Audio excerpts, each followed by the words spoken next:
नमस्कार दोस्तों। आपका अपने चैनल सरल ज्योतिष एंड एबीसी ऑफ एस्ट्रोलॉजी में स्वागत है।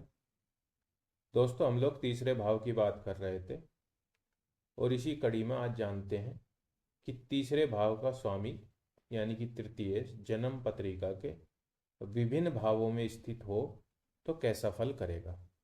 तो चलिए शुरू करते हैं। और सबसे पहले दोस्तों जानते हैं कि यदि तृतीय केंद्र में स्थित हो तो वो कैसा फल करेगा। तो दोस्तों, केंद्र में तृतीय ऐसे व्यक्ति का सूचक है जो पौरुष युक्त, साहसी, बलवान, मजबूत देह एवं मानसिक स्थिति वाला होता है। व्यक्ति अपने दम पर अपना नाम व काम दुनिया में स्थापित कर सकता है। अतः केंद्र में गया तृतीय अत्यधिक शुभ माना जाता है। तो दोस्तों, केंद्र भाव चार होते हैं। पहला यानी कि लग्न, चौथा, सातवां और दसवां। तो ये तो दोस्तों जनरल बात थी जो हम जान गए कि अगर केंद्र भाव में तृतीय चला गया तो ये अच्छा है, शुभ है। लेकिन प्रत्येक भाव का चलिए अब अलग अलग जानते हैं कि विशेष उसका क्या परिणाम निकलेगा, क्या फल होगा। तो सबसे पहले दोस्तों देखते हैं लग्नगत तृतीय यानी कि तृतीय यदि लग्न में चला जाए तो दोस्तों व्यक्ति ये तो परिवार में सबसे छोटा होगा या बड़ा होगा। ये निर्भर करेगा कि तृतीय कौन सा ग्रह है। मान लीजिए सूर्य, चंद्र, गुरु तृतीय है तो बहुत संभावना है कि व्यक्ति अपने परिवार में सबसे बड़ा होगा। और अगर मंगल, बुध, शनि ये तृतीयेश हैं तो बहुत ही हद तक ये संभावना है कि व्यक्ति अपने परिवार में सबसे छोटा होगा। अगला नियम है यो दोस्तों, अगर लग्नगत तृतीयेश राहु से संबंध बना लेगा किसी भी तरह तो व्यक्ति की बुद्धि विकृत होगी, वो अपनी तरक्की के लिए कुछ भी करेगा दोस्तों। लग्नगत तृतीयेश यदि मंगल होगा तो जातक साहसी एवं स्वयं के कार्य द्वारा ही जीवन में सफल होगा, भाइयों की मदद भी करेगा दोस्तों। ये हम सभी जान गए दोस्तों कि तीसरे भाव का कारक भी मंगल होता है। और अगर मंगल ही स्वयं तृतीयेश भी हो गए तो ये बहुत ही अच्छा होगा दोस्तों।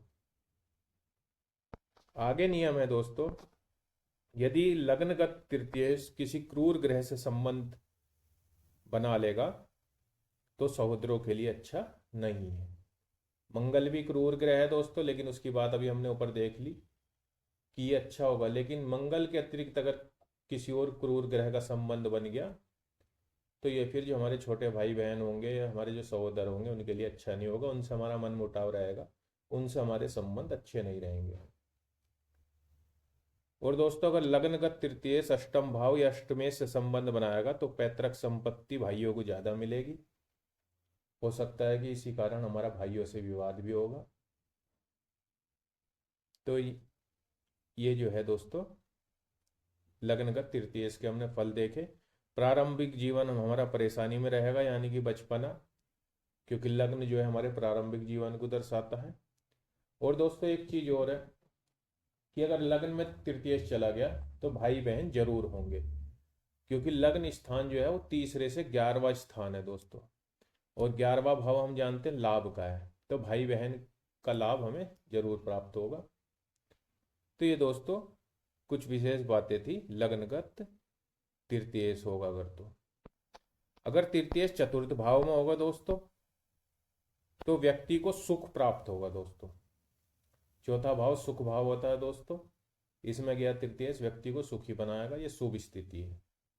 धन कम भी होगा पर व्यक्ति संतुष्ट रहेगा, और संतुष्टि से बड़ा सुख तो हमारे शास्त्रों में कोई अन्य बताया नहीं गया है। व्यक्ति अपनी मेहनत से धन कमाएगा दोस्तों, क्योंकि चौथा भाव जो है दोस्तों ये तीसरे से दूसरा भाव है, और दूसरा भाव होता है धन का। तो धन तो कमाएगा लेकिन अपने दम पे कमाएगा दोस्तों। कृषि, भूमि, भवन ये भी चौथे भाव से संबंधित होते हैं दोस्तों। इनसे संबंधित व्यवसाय व्यक्ति कर सकता है। आगे है दोस्तों, बुआ से सहयोग मिल सकता है, और ये जो सहयोग है वो उसे जीवन में सफलता देगा दोस्तों। चतुर्थेश भी यदि तृतीयेश के साथ हो चतुर्थ भाव में तो व्यक्ति किसी संस्था का स्वामी हो सकता है दोस्तों, अध्यक्ष हो सकता है, यानी कि एक अच्छी पोजीशन किसी संस्था की उस पर हो सकती है। निजी साधनों से उपार्जन करने की असाधारण योग्यता रखता है ऐसा व्यक्ति। आगे है दोस्तों, कृषि भूमि भवन से संबंधित व्यवसाय कर सकता है, इसकी हमने बात करी ली, क्योंकि चौथा भाव भूमि भवन वाहन का भी होता है। अगला नियम है दोस्तों, यदि तृतीय के साथ राहु और शुक्र की भी युति है चौथे भाव में, तो वाहन दुर्घटना के चांस है दोस्तों, और प्राणांत भी हो सकता है। और यदि चतुर्थीय कमजोर है कहीं जन्म पत्रिका में, तो चतुर्थ स्थान में गया तृतीय माता को कष्ट दे सकता है। तो ये चौथे भाव में गए हुए तृतीय के फल हमने जाने दोस्तों। आगे है दोस्तों, अब बात करते हैं सप्तम स्थान की। ये जो जन्म पत्रिका मैंने ली है दोस्तों, ये मेष लगन की है, और यहाँ तृतीय जो है मिथुन राशि के बुध बैठे, उसी हिसाब से वो मैंने अलग अलग भाव में बैठा रखे हैं। जैसे आप सामने देख सकते हैं कि सप्तम स्थान में बुध है, यानी कि सप्तम स्थान में यदि तृतीय होंगे तो फिर पहला तो दोस्तों पार्टनरशिप फायदेमंद रहेगी। सातवां स्थान पार्टनरशिप का होता है, घर गृहस्थी का होता है। यदि सातवें भाव में शत्रु राशि हुई तो विदेश यात्रा, विदेश में वास करना पड़ सकता है। और दोस्तों तीसरा और सातवां दोनों भाव काम कोण है। ये मैंने पीछे वीडियो में बताया था कि हमारे जन्म पत्रिका के 12 भाव धर्म, अर्थ, काम, मोक्ष, इन चारों पुरुषार्थों में बांटे गए हैं। तो तीसरा और सातवां दोनों ही काम कोण है, और इन दोनों का संबंध अगर हो जाएगा तो व्यक्ति का काम भाव अत्यंत उग्र हो सकता है, विकृत भी हो सकता है, और व्यक्ति की 2 पत्नियां भी हो सकती हैं दोस्तों। आगे है दोस्तों दसम स्थान में तृतीय, जो कि सबसे अंतिम केंद्र भाव है दोस्तों। तृतीय भाव और दसम भाव ये दोनों ही उपचय स्थान है। इसकी बात हम पीछे शुरुआत में जो ज्योतिष की प्रारंभिक हमारी वीडियो थी उनमें करी थी। उपचय स्थान यानी कि वृद्धि स्थान है।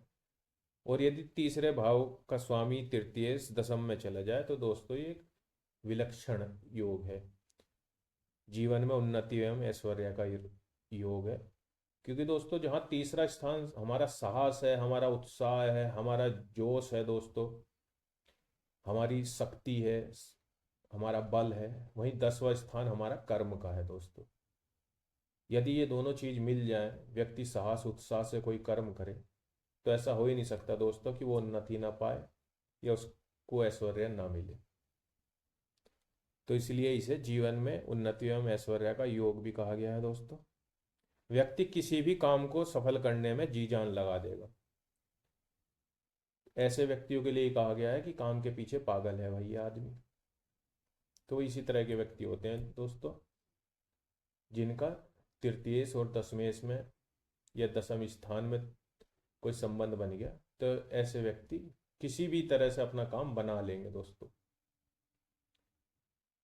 इसी के साथ दोस्तों यदि दसम स्थान में तृतीय है और उस पर कोई पाप प्रभाव है, तो जातक स्वप्न दुनिया में ज़्यादा रहेगा, आज का काम कल पर टालेगा, और दोस्तों उसके हाथ कुछ नहीं लगेगा। तो ये दोस्तों केंद्र भाव में गए हुए तृतीय का फल हमने जाना।